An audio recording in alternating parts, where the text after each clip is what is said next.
দরজাটা খুলতে খেয়ে যায় ধোঁকা।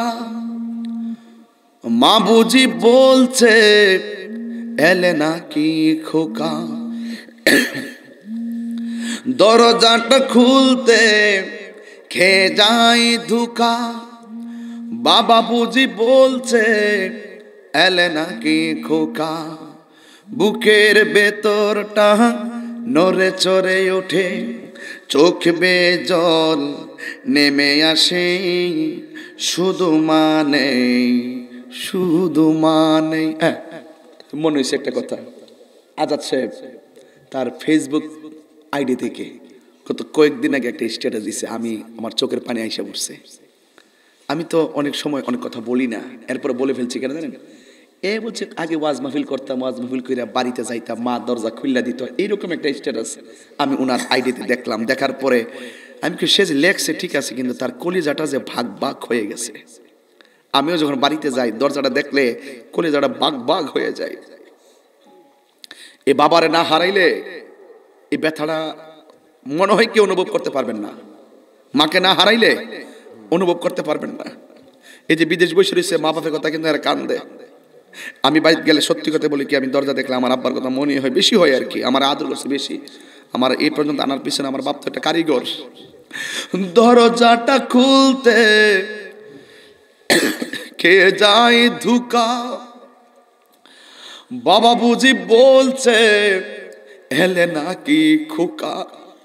বুকের ভেতরটা নড়ে চড়ে উঠে, চোখ বেয়ে জল নেমে আসে।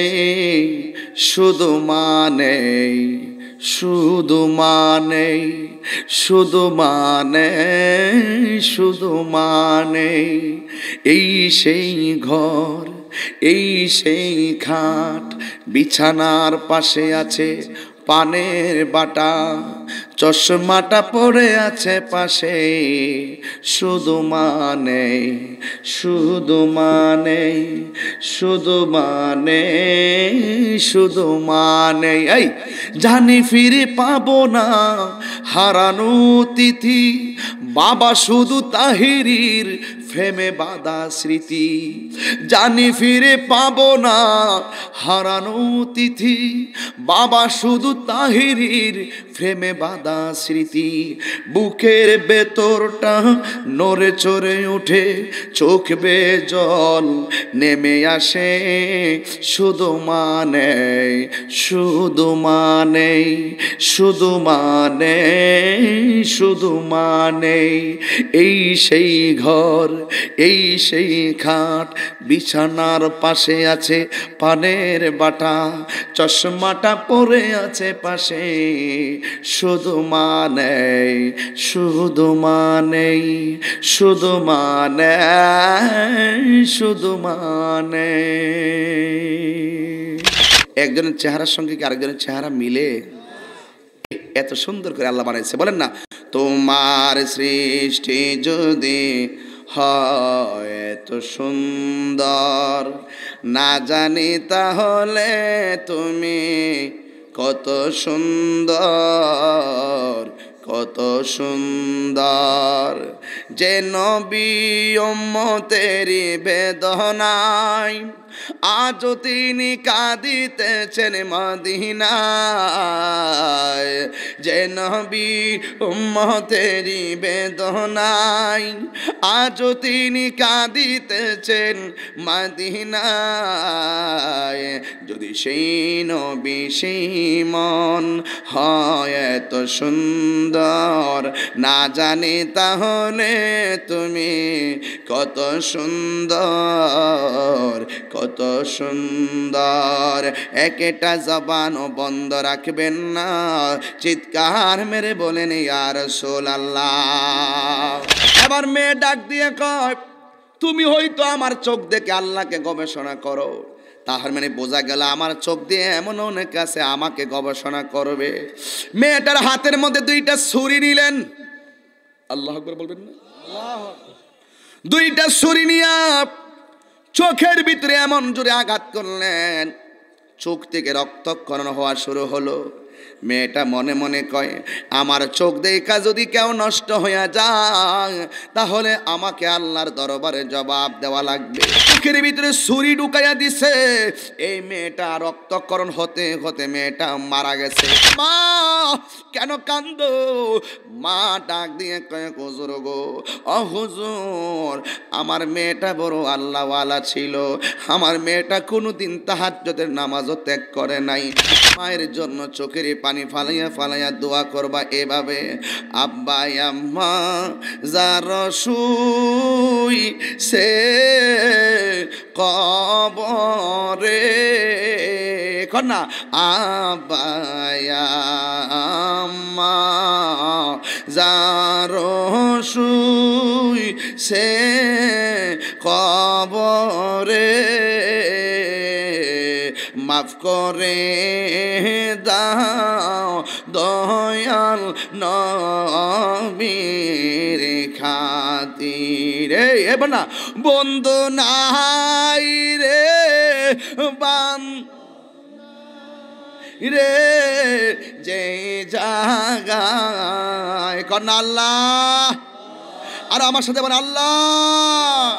একটু বিদায় বেলা কি সুন্দর একটি সময় আপনার বসছি, আমি বসছি, এটা দোয়া কবুলের সময়। বলেন বন্ধু নাই রে বান্ধব নাই রে যে জায়গায়, সেই জায়গারি বন্ধু নবী মুস্তাফাই, বলো সেই জায়গা বন্ধু নবী মুস্তাফা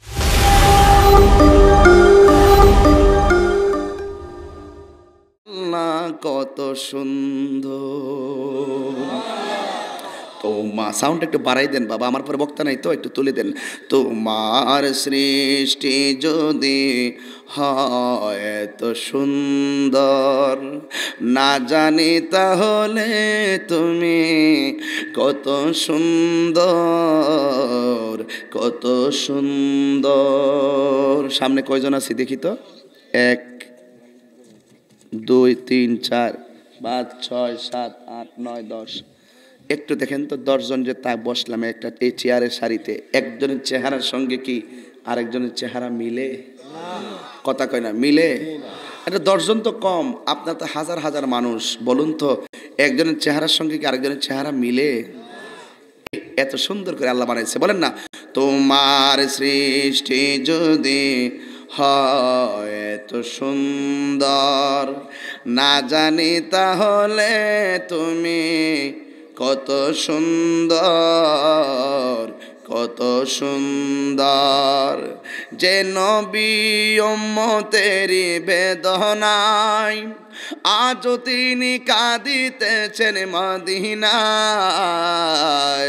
যে নবী উম্মতেরি বেদনায় আজও তিনি কাঁদিতেছেন মদিনায়।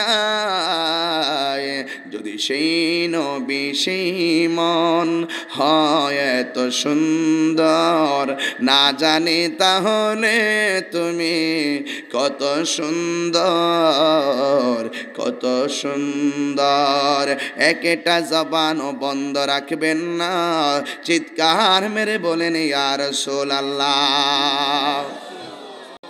এ বন্ধুরি, হ্যাঁ এবার মেয়ে ডাক দিয়ে কয় তুমি হয়তো আমার চোখ দেখে আল্লাহকে গবেষণা করো, তাহার মানে বোঝা গেল আমার চোখ দিয়ে এমন অনেক আছে আমাকে গবেষণা করবে। মেয়েটার হাতের মধ্যে 2টা ছুরি নিলেন। আল্লাহু আকবার বলবেন না? 2টা ছুরি নিয়ে চোখের ভিতরে এমন জোরে আঘাত করলেন, চোখ থেকে রক্তক্ষরণ হওয়া শুরু হলো। মেয়েটা মনে মনে কয় আমার চোখ দেখা যদি কেউ নষ্ট হয়ে যায় তাহলে আমাকে আল্লাহর দরবারে জবাব দেওয়া লাগবে। যেই মাত্র চোখের ভিতরে আঘাত করলো এলাকার মানুষ দরাদরি করে মেয়েটারে বাড়িতে নিয়ে গেল। আর পিছন দিক দিয়ে হাসান বসরি রহমাতুল্লাহ আলাইহি ঘরের ভিতরে ঢুকলেন। ঢুইকা ছেলেটারে ডাক দিয়া কয় ও আল্লাহর বান্দা, তুমি প্রতিদিন মেয়ের পিছনে ডিস্টার্ব করো, দোকানের ভিতরে রক্ত কেন দেখা যায়? কয় হুজুর হুজুর জীবনে কত আল্লাহ ওয়ালা দেখেছি গো হুজুর, এমন প্রেমিকা কোনোদিন আমি দেখি নাই গো হুজুর। ও হুজুর আমি মেয়েটার চোখ দেখা আমি আল্লাহকে গবেষণা করছিলাম, কিন্তু মেয়েটা বড় তাকওয়াবান, কিন্তু মেয়েটার চোখের ভিতরে মেয়েটা ছুরি দিয়ে আঘাত করলো, এই চোখ দিয়া রক্তক্ষরণ পড়তেছে, মেয়েটাকে বাড়িতে নিয়ে গেছে। এবার হাসান বসে ঘরে দাঁড়ায় নাই, দৌড়াইয়া মেয়েটার বাড়িতে গেল। যেই মাত্র বাড়ির ভিতরে ঢুকলেন, ঢোকার পরে হজরতে হাসান বসে শুনতেছেন ভিতরে বিরহের কান্নার আওয়াজ শোনা যায়। ডাক দিয়া বলে বাড়িতে কে গো, কে কান্নার আওয়াজ শোনা যায় কেন? এবার পাশের বাড়ি লোকটা ডাক দিয়ে কে হুজুর এই বাড়িতে একটা মেয়ে ছিল, মেয়েটা বড় আবেদা সালেহা মুমিনা তয়্যিবা কানাতা জাহেদা সাবিরা সাদেকা ছিল। এই মেয়েটারে রাস্তার ভিতরে কোন ডাকাতের দলেরা যেন চোখের মধ্যে ড্যাগার ঢুকাইয়া দিছে, চোখের ভিতরে ছুরি ঢুকাইয়া দিছে। এই মেয়েটা রক্তক্ষরণ হতে হতে মেয়েটা মারা গেছে। হাসান বসরি দুঃখ পাইয়া বললেন আমি মেয়েটার মায়ের সঙ্গে কথা বলবো, মেয়ের অভিভাবকের সঙ্গে কথা বলবো। মেয়ের অভিভাবক আসলেন, আসার পরে ডাক দিয়া কয় মা কেন কান্দো? মা ডাক দিয়ে কয় হুজুর গো, ও হুজুর আমার মেয়েটা বড় আল্লাহওয়ালা ছিল, আমার মেয়েটা কোনোদিন তাহাজ্জুদের নামাজও ত্যাগ করে নাই, 5 ওয়াক্ত নামাজও ছাড়ে নাই। রাস্তার ভিতরে কোন ডাকাতের দলেরা যেন আমার মেয়েটার 2টা চোখ খুললা ফালাইয়া দিছে গো হুজুর। এবার হাসান বসে ডাক দিয়া কয় মা এখন তোমার মেয়ের কি অবস্থা? মা ডাক দিয়া বলে হুজুর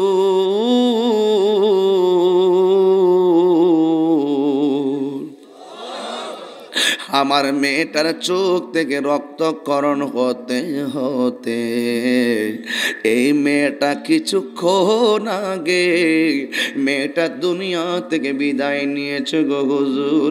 ডাকাত কেমনে আমার মেয়ের চোখের মধ্যে আঘাত করলো? হাসান বসরি বলে মা তোমার মেয়ের চোখের ভিতরে ডাকাত আঘাত করে না, তোমার মেয়ের চোখের মধ্যে নিজের চোখে নিজে আঘাত করেছে। মেয়ের মা তখন হু হু করে কান্দা উঠছে আরো বেশি। ও হুজুর কি শুনাইলেন গো হুজুর, কি শুনাইলেন? আমার মেয়ের চোখ যদি ডাকাতে খুলতো তাইলে আমি মনে করছিলাম মেয়েটার মরণটা শহীদের মরণ হবে গো। এখন যে বলছেন আমার মেয়ের চোখ নিজের চোখ নিজে খুলছে, এখন তো আমার মেয়েটা দুনিয়া থেকে বিদায় হইছে। যে মেয়েটা কোনোদিন নামাজ ছাড়ে নাই তার মরণটাকে আত্মহত্যার মরণ হয়েছে কিনা গো হুজুর? এখন আমার অন্তরে দ্বিগুণ জ্বালা উঠে গেছে। ও হুজুর মেহেরবানি করে আপনি বলুন না আমার মেয়েটার মরণটা কি আত্মহত্যার মরণ হয়েছে কিনা? হাসান বসরি তো বেলায়েতের পাওয়ার সম্পন্ন একজন ওলি, ডাক দিয়া বলে মা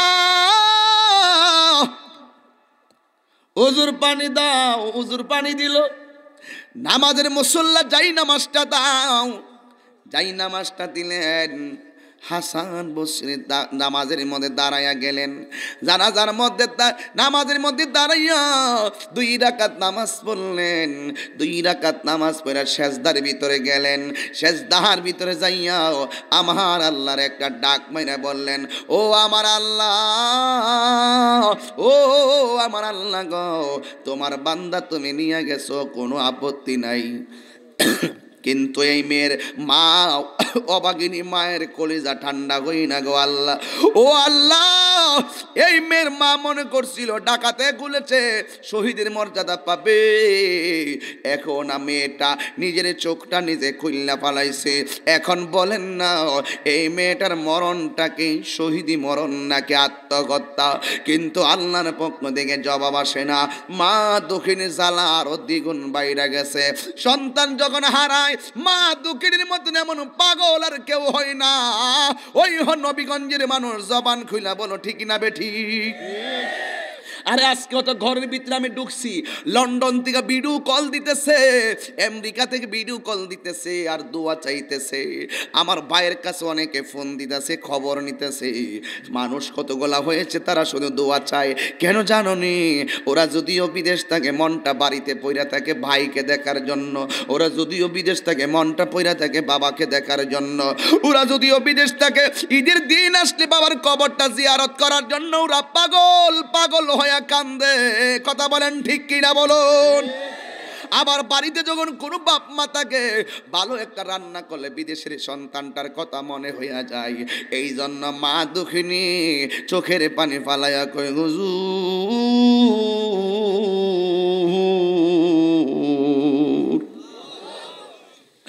আপনি বলেন না আমার মেয়ের মরণটা কি শহীদি মরণ নাকি আত্মহত্যার মরণ? হুজুর নামাজের সেজদায় গেল, যাই আল্লাহরে কই, আল্লাহ আল্লাহ খবরটা বইলা দাও, এলহাম করে দাও। আল্লাহর পক্ষ থেকে কোনো জবাব আসে না। এবার আল্লাহর ওলি একটা চ্যালেঞ্জ হাতে নিয়ে ডাক দিয়ে কই, আল্লাহ যতক্ষণ পর্যন্ত এই খবরটা আমার প্রতি এলহাম করবা না গো আল্লাহ, আমি জানবো না, ততক্ষণ পর্যন্ত আমি জমিনে মাথা টাকাইয়া দিলাম। আমি হাসান জমিন থেকে মাথা আর তুলব না। জোরে জোরে কে আল্লাহু আকবার বলবেন না? এ আমার বাবা জিরাহারি, ও বন্ধুরে আমার। এবার মা দুঃখিনী পাগলের মতো কান্না শুরু করলো। ও হুজুর আপনি ওদি পইরা রইলেন, আমি ওদি কোনো খবর বুঝতেছি না গো হুজুর। আমার মেয়েটাকে কি আমি শেষ পর্যন্ত হারাইয়া কি আমি সারা জীবন মনের ভিতরে কষ্ট নিয়ে নিব নাকি? এই কথা বইলা বইলা মা দুঃখিনী গড়াইয়া গড়াইয়া কান্দে। ও আমার নবীগঞ্জের বাবারা, কল্যাণপুরের বাবারা, জবানটা খুইলা বলো, সন্তান হারাইলে মায়ের মনে ব্যথা লাগে কি লাগে না? আওয়াজে মানি না, জবান খুলে বলো লাগে কি লাগে না? এই জন্যই তো হাদিস শরীফে মায়ের কথা বলছে 3 বার। কয়বার? 3 বার। আরো জোরে কোন কয়বার? 3 বার। মায়ের কথা বলছে 3 বার, বাবার কথা বলছে 1 বার, আত্মীয় স্বজনের কথা বলছে 1 বার। কেন জানোনি? কারণ পৃথিবীতে একটা মাত্র মানুষ ওয়াহানান আলা ওয়াহনিন, কষ্টের উপরে কষ্ট স্বীকার করে, ওই মানুষটার নাম হলো জনম দুঃখিনী মা। কথা বলেন ঠিক কিনা? এই জন্য ওই মাকে কষ্ট দিয়া তাহিরির সামনে 2:30টার পরে বৈশা বয়ান শুনবা। তোমার মতন শ্রোতা আমার দরকার নাই। আজকে থেকে আমি তাহিরি বইলা দিয়া যায়, যদি মা বাচ্চা থাকে আজকে যাইয়া মায়ের পায়ে ধরে ক্ষমা চাইবা। আর মা যদি কবরে থাকে গো,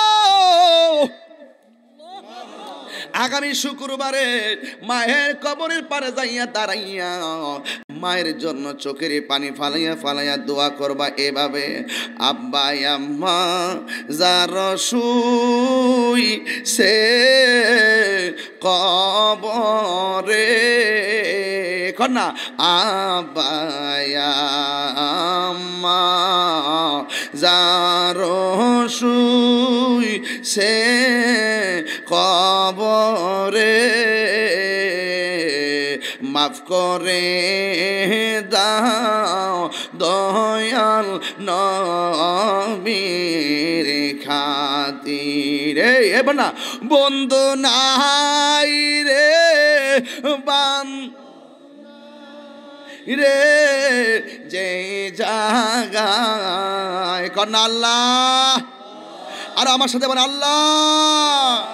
একটু বিদায় বেলা কি সুন্দর একটি সময় আপনার বসছি, আমি বসছি, এটা দোয়া কবুলের সময়। বলেন বন্ধু নাই রে বান্ধব নাই রে যে জাগায়, সেই জাগারি বন্ধু নবী মুস্তাফায়, বলো সেই জাগা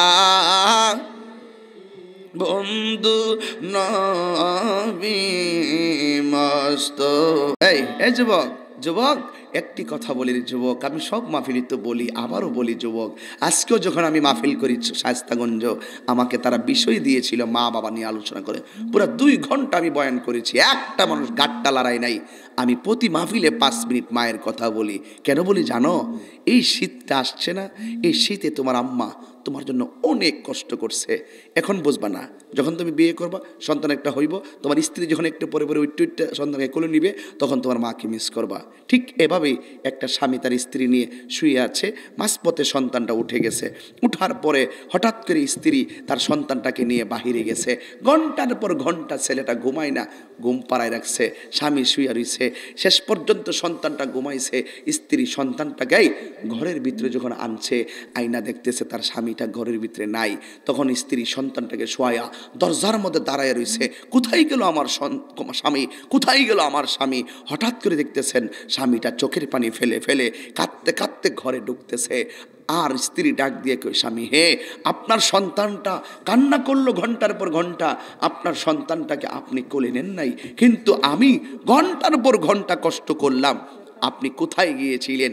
তখন স্বামীটা ডাক দিয়ে কই, শোনো গো, আমি যখন শুয়েছিলাম, আমি যখন দেখলাম তুমি তোমার সন্তানটাকে ঘুম পাড়ানোর জন্যে তুমি কত কষ্ট করতেছো, আমি এই কষ্টটা দেখে আমি আমার মরা মায়ের কথা মনে হয়ে গেছে। আমি আমি অন্য কোথাও যাই নাই, আমি সোজা গিয়েছিলাম আমার মায়ের কবরে। এই যে দাড়িতে মাটি দেখতেছো, মাথার চুলে যে মাটি দেখতেছো, এটা একমাত্র আমার মায়ের কবরে যে আমি গড়াগড়ি করছি রাতের বেলা, ওই কবরের মাটিগুলো আমার মাথায় লেগে আছে। যুবক, থাকতে বুঝবে না আমি তাহিরি বাবাকে হারাইছি। অনেকে বলে হুজুর প্রতি মাহফিলি কি বাপ মার কথা বলতে হয়? আমি প্রতি মাহফিল না, আমি 24 ঘন্টা আমার বাবার ক্যানভাসার করতে আমি প্রস্তুত। কেন জানো? আমার বাপটা এমন বটবৃক্ষ, এই গাছটাতে ফল না ধরলো আপনাকে আজীবন ছায়া দিয়ে রাখবে। এই বাপটা যার ঘরের ভিতরে নাই সে অসহায়, মা নামক মমতার চাদর যার ঘরে নাই সে এতিম। আসুন একটি কথাই বলি, এত গভীর রাত্রে বাড়িতে যাব, গিয়ে দেখব বাবার রুমটা দেখব, বাবার খাটটা দেখব, বাবার বালিশটা দেখব। আমি বেশি করে তাকাই না, তাকাইলে আমার আব্বার কথা মনে হয়। এই জন্য আমি প্রায় মাহফিলে শুধু এই সঙ্গীতটা গাই, আর বাবা হারা পোলাপানগুলো আমার সাথে কান্দে। আর বাবাকে যারা হারাইছে না, এরা গায়ে লাগে না, লাগবে যখন চলে যাবে। দাঁত থাকতে দাঁতের কদর সবাই বোঝে না, যে হারাই সে বোঝে। আমার বাপটা যে আমারে কি অনুপ্রেরণা দিছে, কি যে করছে, এটা বোঝাইতে পারতাম না। আমার মা তো এখনও ঘুমায় না, বাড়িতে গেলে ঘুমায়। গত কিছুদিন আগেও মারে নলা তুল্লা খাওয়াই দিছি, এখন এভাবে মারে গরম পানি কইরা দেই, এভাবে মার খবর নেই, মাথায় একটু হাত বোলাই দিই। এই যুবক, এই মাসে কয়বার মার মাথায় হাত বোলাইছ? কতবার বাবার মাথায় হাত বোলাইছ? কতবার বাবার ফাউডে টিপ্পা দিছ? দেও নাই তো। বাবা কোমর বেদনায় ফিরে দিছে, তুমি তো তোমার নিজের খবর ঠিকই আছে, তোমার গায়ের ব্লেজার ঠিক আছে, শাড়ি ঠিক আছে, সব ঠিক আছে, কিন্তু মাটা যে টিনের ঘরের ভিতরে একটা কাপড় দিয়ে যে পইরে দিছে, তুমি কি খবর নিছ?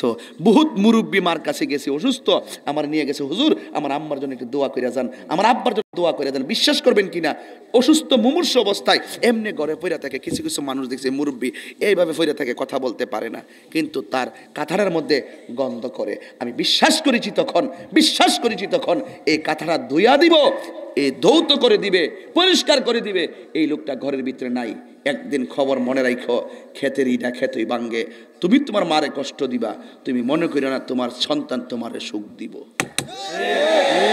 কথা বলেন না কেন? তো এখন নীরব হয়ে গেলেন কেন? তাইলে আমি বিশ্বাস করি আমার প্রত্যেকটা পোলাপান তারা মায়ের পাগল। আমার বিদেশ থেকে বহুত মানুষে ফোন দেয়, হুজুর আপনি যখন মায়ের ওয়াজ করেন আমাদের কলিজাটা ফেটে যায়, হুজুর কলিজাটা ফেটে যায়। আজকেও ব্রাহ্মণপাড়া উপজেলার চেয়ারম্যান, সাবেক চেয়ারম্যান, তিনি বলল যে আপনার মায়ের ওয়াজগুলো খুব ভালো লাগে। তবে একটি কথা বলি, আজকের পর থেকে আমরা জীবনে কোনোদিন মাকে কষ্ট দিব না। দরজাটা খুলতে খেয়ে যায় ধোঁকা, মা বুঝি বলছে এলে নাকি খোকা। দরজাটা খুলতে খেয়ে যায় ধোঁকা, বাবা বুঝি বলছে এলে নাকি খোকা। বুকের ভেতরটা নড়ে চড়ে ওঠে, চোখ বেয়ে জল নেমে আসে, শুধু মানে মনে হয়েছে একটা কথা। আজাদ সাহেব তার ফেসবুক আইডি থেকে গত কয়েকদিন আগে একটা স্ট্যাটাস দিছে, আমি আমার চোখের পানি আইসা পড়ছে। আমি তো অনেক সময় অনেক কথা বলি না, এরপরে বলে ফেলছি কেন জানেন? বলছে আগে ওয়াজ মাহফিল করতাম, ওয়াজ মাহফিল করে বাড়িতে যাইতাম, মা দরজা খুল্লা দিত, এইরকম একটা স্ট্যাটাস আমি ওনার আইডিতে দেখলাম। দেখার পরে আমি কি, সে যে লেখছে ঠিক আছে, কিন্তু তার কলিজাটা যে ভাগ ভাগ হয়ে গেছে। আমিও যখন বাড়িতে যাই দরজাটা দেখলে কলিজাটা ভাগ ভাগ হয়ে যায়। এ বাবারে না হারাইলে এই ব্যথাটা মনে হয় কি অনুভব করতে পারবেন না। মাকে না হারাইলে অনুভব করতে পারবেন না। এই যে বিদেশ বসে রয়েছে, মা বাপের কথা কিন্তু এরা কান্দে। আমি বাড়িতে গেলে সত্যি কথা বলি কি, আমি দরজা দেখলে আমার আব্বার কথা মনে হয়, বেশি হয় আর কি। আমার আদর করছে বেশি। আমার এই পর্যন্ত আনার পিছনে আমার বাপ তো একটা কারিগর। দরজাটা খুলতে কে যায় ধুকা, বাবা বুঝি বলছে এলে নাকি খোকা। বুকের ভেতরটা নড়ে চড়ে উঠে, চোখ বেয়ে জল নেমে আসে। শুধু মানে শুধু মানে শুধু মানে শুধু মানে এই সেই ঘর, এই সেই খাট, বিছানার পাশে আছে পানের বাটা, চশমাটা পড়ে আছে পাশে। শুধু মানে শুধু মানে শুধু মানে শুধু মানে এই জানি ফিরে পাবো না হারানো তিথি, বাবা শুধু তাহিরির ফ্রেমে বাঁধা স্মৃতি। জানি ফিরে পাবো না হারানো তিথি, বাবা শুধু তাহিরির ফ্রেমে বাঁধা স্মৃতি। বুকের ভেতরটা নড়ে চড়ে উঠে, চোখ বেয়ে জল নেমে আসে। শুধু মানে শুধু মানে শুধু মানে শুধু মানে এই সেই ঘর, এই সেই খাট, বিছানার পাশে আছে পানের বাটা, চশমাটা পরে আছে পাশে। শুধু মানে শুধু মানে শুধু মানে শুধু মানে। একটা ওয়াজ বাড়িতে নিবেন, জীবনে যতদিন বাঁচবো মাকে কষ্ট দিব। কথা বলেন না কেন? জীবনে যতদিন বাঁচবো মাকে কষ্ট দিব। 2 নম্বর, চোখকে অবনত রাখবো, নিজেকে হেফাজত রাখবো। আপনারা বলেন ইজ্জত বাড়াইয়া দেওয়ার মালিক কে? আল্লাহ। ইজ্জত বাড়াইয়া দেওয়ার মালিক কে? আল্লাহ। এই জন্য আমার কথায় কারা কারা একমত 2 হাত তোলেন। বিদায় বেলা দেখতে চাই আপনাদেরকে। নারে তাকবীর, আওয়াজ হবে না, জোরে বলেন নারে তাকবীর, আল্লাহু আকবার, নারে রিসালাত, ইয়া রাসূলুল্লাহ, নারে গাউসিয়া, আহলুস সুন্নাহ।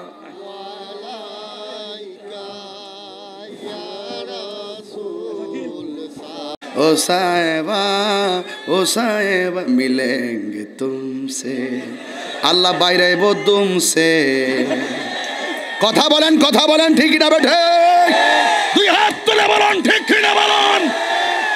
আমার শান সুর ছন্দ যদিও লাগে কারো মন্দ, নবীজির শান সুর ছন্দ যদিও লাগে কারো মন্দ, যদিও লেগে যায় দ্বন্দ্ব, যদিও লেগে যায় দ্বন্দ্ব, আমার শান আমার সুর সবই যে নবীজির জন্য। কল্যাণপুর দিয়া গেলাম আজকে ইতিহাস কইরা। তাহির দিন যত যাইব, বাচ্চা থাকলে খেলা দেখবা বহুত। আমার ফুলাফান্ড একটু মাইত্যা লোক, এরপর হইব প্রেমের খেলা। কিসের খেলা? এই জন্য বাবারা আমার কষ্ট নিয়েন না, প্রসঙ্গ ক্রমে বলছি। আল্লাহ যা করে, কথা কনা, আল্লাহ যা করে ভালোর জন্যই করে। এখন যেই পোলাপানগুলো অশালীন গান গাছে নাচত, এখন তাহিরি মুসু মুরদয়াল তোর লাগে চলতেছে, হিন্দু বাড়িতে চলতেছে। বাজনা ঢুকাইছে আর কি, যেমন হোক ঠান্ডা তো মুর্শিদ, ঠিক না? যাক অসুবিধা নাই। এই জন্য বাবারা আমার কষ্ট নিয়ে নারও আছে গো মনে, না না কইলে হইতো না, রাতে 2টার পরে তো, এই জন্য চলবো। এটা অসুবিধা হইতেছে নাকি আপনাদের? চোখের পর্দা করতে হবে বিধানকার, নিজেকে হেফাজত রাখতে হবে বিধান কার।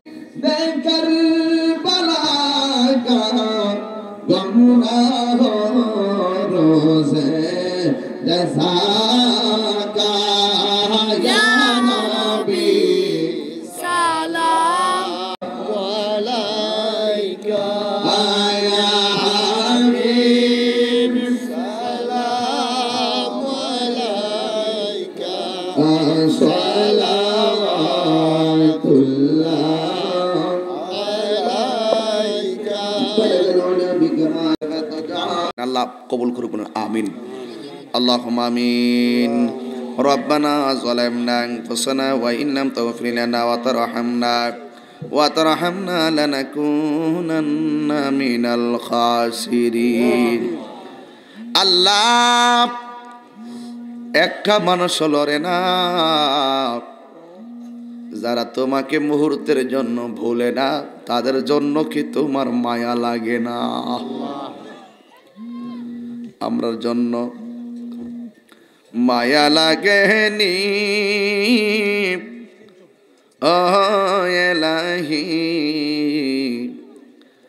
আমরা রাব্বাই আমার গুনাহ মাফ করছনি। এত মায়া করতেন যিনি আমরারি সংসারে, আজুজির শুয়া রো সে কবরে।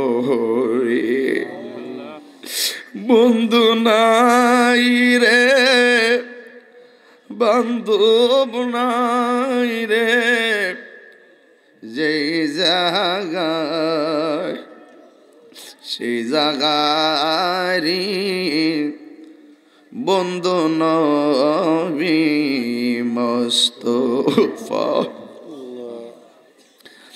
আল্লাহ, অনেকের বুকে ব্যথা, পিঠে ব্যথা, গ্যাস্ট্রিক, আলসার, প্রেসার, ডায়াবেটিস, হার্টের সমস্যা গো আল্লাহ, মেহেরবানি করে সবার রোগ বিমার তুমি ভালো করে দাও আল্লাহ। মেহেরবানি করে আজকে যারা হাত বানাইলাম, আমরা জীবনের গুনাহগুলো তুমি মাফ কইরা দাও আল্লাহ। এই মাহফিলটাতে যারা টাকা দিয়ে, পয়সা দিয়ে, জ্ঞান দিয়ে, শ্রম দিয়ে, বুদ্ধি দিয়ে জান্নাতের বাগান সাজাইছে গো আল্লাহ, তুমি সবার দানগুলো তুমি কবুল আর মঞ্জুর করে নাও গো আল্লাহ। বিদেশের বাড়ি থেকে অনেকগুলা প্রবাসী ভাই আমার সঙ্গে কথা বলছে, আবার দোয়া চাইছে গো আল্লাহ। ওই প্রবাসী ভাইদের ঘুম নাই, দেশের মাটিতে তাদের মনটা পইরা রইছে গো আল্লাহ। ওই প্রবাসী ভাইদের জীবন জিন্দেগির গুনাহগুলি মাফ করে দাও আল্লাহ। প্রবাসী ভাইদের কি করোনার মহামারী থেকে হেফাজত কইরো। দেশের সন্তান, মায়ের সন্তান আবার মায়ের কোলে ফিরাইয়া দিও আল্লাহ। মেহেরবানি করে আমার স্বাধীন সোনার বাংলাদেশকে তুমি রহমত আর বরকত নাজিল করো আল্লাহ। প্রধানমন্ত্রীর জন্য দোয়া চাওয়া হয়েছে, মিলাদ গাজী এমপি মহোদয় অসুস্থ, দোয়া চেয়েছেন। মরহুম ফরিদ গাজীর জন্য দোয়া চেয়েছেন। আব্দুল মালিক জেলা পরিষদ দোয়া চেয়ে আল্লাহ রে, যারা কবরে, কবরটারে জান্নাত বানাও, যারা বেঁচে আছে সকলকে তুমি হায়াত বাড়াইয়া দাও আল্লাহ। জীবনে একবার মদিনায় যাওয়ার তৌফিক দিয়া দাও আমিন। মদিনায় যদি যাইতে না পারি গো, স্বপ্নে নবীর দিদার নসিব কইরা দিও। ওই নবীকে না দেখায়া মরণ দিও না। তিনবার আল্লাহ ডাক দেখেন, আল্লাহ আল্লাহ আল্লাহ আল্লাহ। এই মাহফিলটাকে আপনি কিয়ামত পর্যন্ত কবুল করেন। আমার পাশে গোরস্থানটা, কতগুলা মানুষ কত বছর হইল কবরটার মধ্যে শুয়ে রয়েছে, আজ পর্যন্ত খবর নিতে পারলাম না আল্লাহ। এই কবরবাসী রে তুমি ক্ষমা করছলি, এই কবর গুলারে তুমি জান্নাতের বাগান বানাইয়া দিও আল্লাহ। বাড়িতে অনেক মা বোনরা হয়তো হাত বাড়াইয়া দিছে, আমার মা বোনদেরকে পাগলনি ফাতেমার জিন্দেগানি নসিব করো। যারা অভাবে আছে অভাব দূর করে দিও, যারা ঋণগ্রস্ত আছে ঋণ পরিশোধের ব্যবস্থা করে দিও। আজকের সকল অতিথিদের হায়াতে বরকত দিয়া দিও। সকল কমিটিদেরকে হুসাইনি সৈনিক বানায়া দিও। ওয়াসল আল্লাহ। আজাদ ভাইয়ের ছেলে অসুস্থ, দোয়া চাইছেন গো আল্লাহ। আমার ভাইয়ের মেয়েটা অসুস্থ, আমার ছেলেটা মেয়েটা দুটোই অসুস্থ। আল্লাহ এমন ভাবে যারা অসুস্থ আছে আল্লাহ মেহেরবানি করে তাদের সকলকে আপনি শেফা নসিব করে দেন। আমার পরিবারে অনেক অসুস্থ, আল্লাহ আপনি শেফা করে দেন। ও আল্লাহ, রাস্তাঘাটে অ্যাক্সিডেন্টে মাইরো না, এর কালে জবানে মধুর কালিমা জারি করে দিও, লা ইলাহা ইল্লাল্লাহু মুহাম্মাদুর রাসূলুল্লাহ সাল্লাল্লাহু আলাইহি ওয়াসাল্লাম।